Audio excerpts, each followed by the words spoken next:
বাংলা থেকে মুছে যাবে তৃণমূল।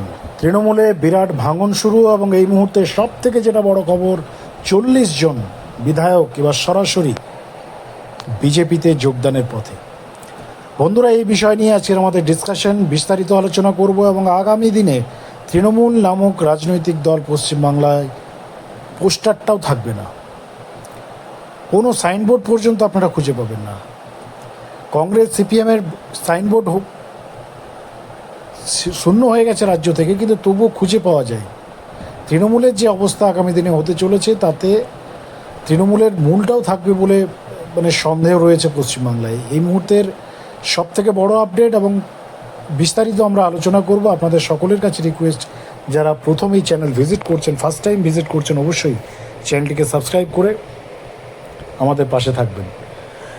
যে খবর আমরা ইন্টারনালি পাচ্ছি, এই মুহূর্তে তৃণমূলের একাধিক বিধায়ক থেকে শুরু করে সাংসদ সব লাইন আপ করে রেখেছে বিজেপির সঙ্গে।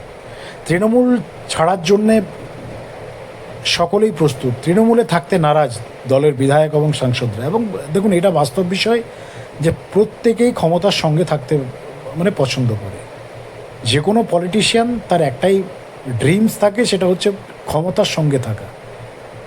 যে রাজনৈতিক দল ক্ষমতায় থাকবে তার সঙ্গে আমরা থাকব। নীতি আদর্শ এগুলো জাস্ট শুধুমাত্র ক্যামেরার সামনে স্টেটমেন্ট বলুন, মিডিয়ার সামনে বা শো অফ করার জন্য নীতি আদর্শ, কিন্তু ভেতরে যদি আপনি কোনো পলিটিশিয়ানের ভেতরে ঢোকেন, তার মানসিকতা একটাই, সেটা হচ্ছে ক্ষমতার সঙ্গে থাকো।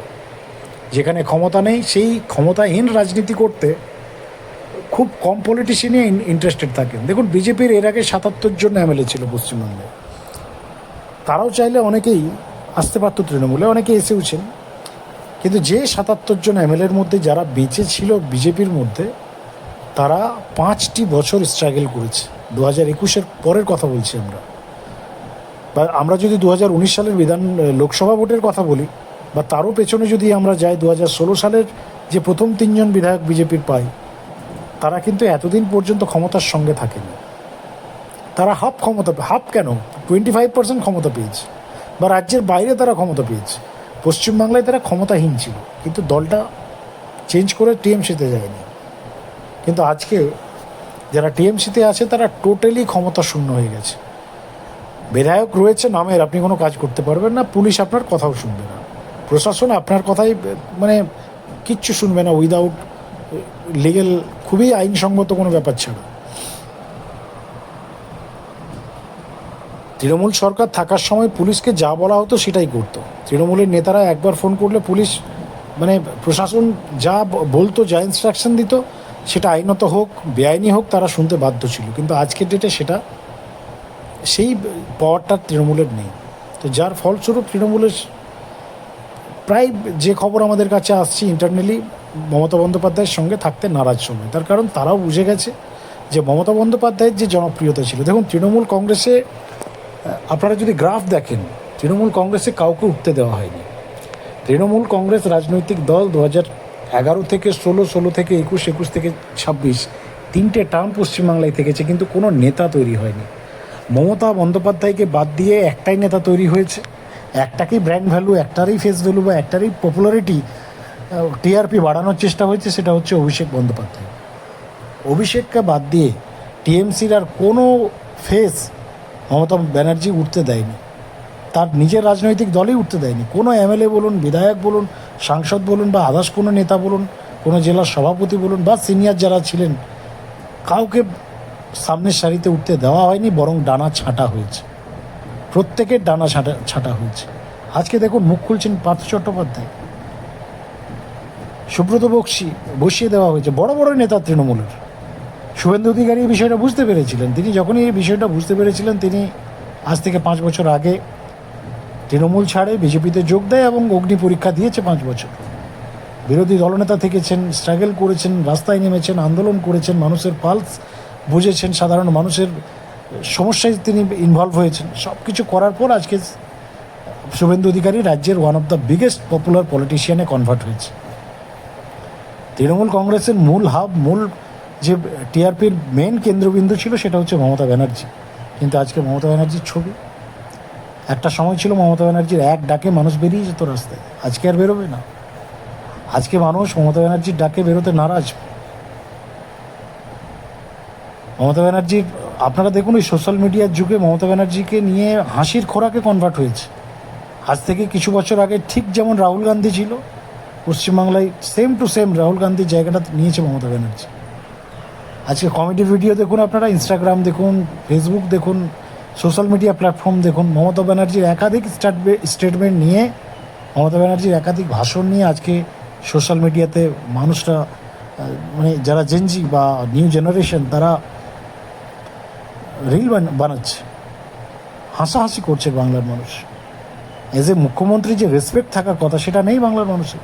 নতুন জেনারেশন জেনজির 1%ও নেই, কোনো মানুষের রেসপেক্ট নেই। আজকে দেখুন বুদ্ধদেব ভট্টাচার্য, সিপিএম শেষ হয়ে গেছে পশ্চিমবাংলা থেকে।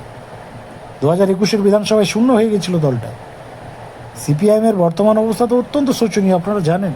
তার মুখ্যমন্ত্রী হেরেছে, সবাই হেরেছে, বুদ্ধদেব ভট্টাচার্য নিজে হেরেছিলেন। কিন্তু সেই বুদ্ধদেব ভট্টাচার্যকে এখনও যদি আপনারা মনে করেন, যারা সেই আমলের মানুষ, যারা তার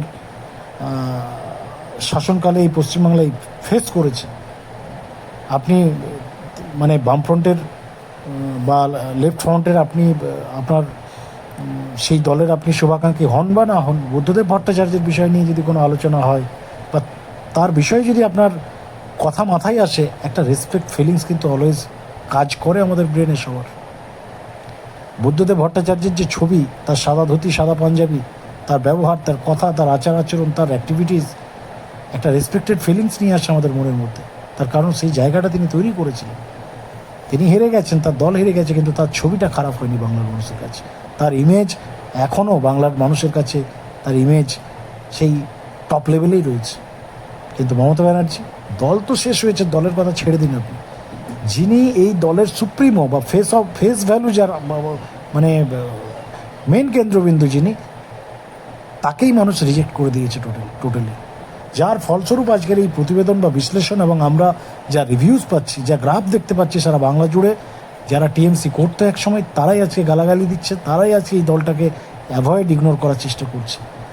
সারা রাজ্য জুড়ে জেলায় জেলায় বন্ধুরা যে খবর আসছে, টিএমসির কর্মী সমর্থক যারা টিএমসির ঝান্ডা ধরে এতদিন পর্যন্ত ঘুরে বেরিয়েছিল, তারা হয়তো কোনো পলিটিক্যাল পার্টি জয়েন করেনি, কিন্তু তারা, আমরা একাধিক এই সমস্ত মানুষের সাথে কথা বলেছি, তাদের বক্তব্য যে এই দলটা আর করবো না আমরা জীবনে,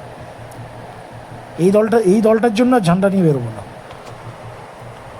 এই দক্ষিণ কলকাতা এবং ভাইপো কেন্দ্রিক দল, শুধু পরিবার কেন্দ্রিক দল, এই দলের মানে, এবং এই দলের যা অবদান পশ্চিমবাংলায়, আজকে শিক্ষা শেষ হয়েছে, স্বাস্থ্য শেষ হয়েছে, শিল্প শেষ হয়েছে, মানুষের রুজি রোজগার শেষ হয়েছে, কেউ স্যাটিসফাইড নেই আজকে। রাজ্য সরকারি কর্মচারী, চুক্তিভিত্তিক কর্মচারী, রাজ্যের শিক্ষিত বেকার যুবক যুবতী, বাংলার স্বাস্থ্যক্ষেত্রে আপনারা যদি দেখেন, ভালো হাসপাতাল নেই, ডাক্তার নেই, স্বাস্থ্য কেন্দ্রগুলোর অবস্থা নাজেহাল, শিক্ষা আজকে ভেঙে পড়েছে, স্কুলে সাফিসিয়েন্ট শিক্ষক নেই, টিচার নেই,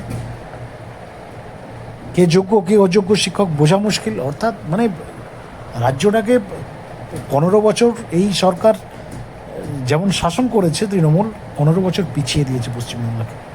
আমরা বলছি না, বাংলার মানুষ বলছে। এই সমস্ত বিষয়ে বন্ধুরা আপনাদের মতামত, রিঅ্যাকশন টেক লিখে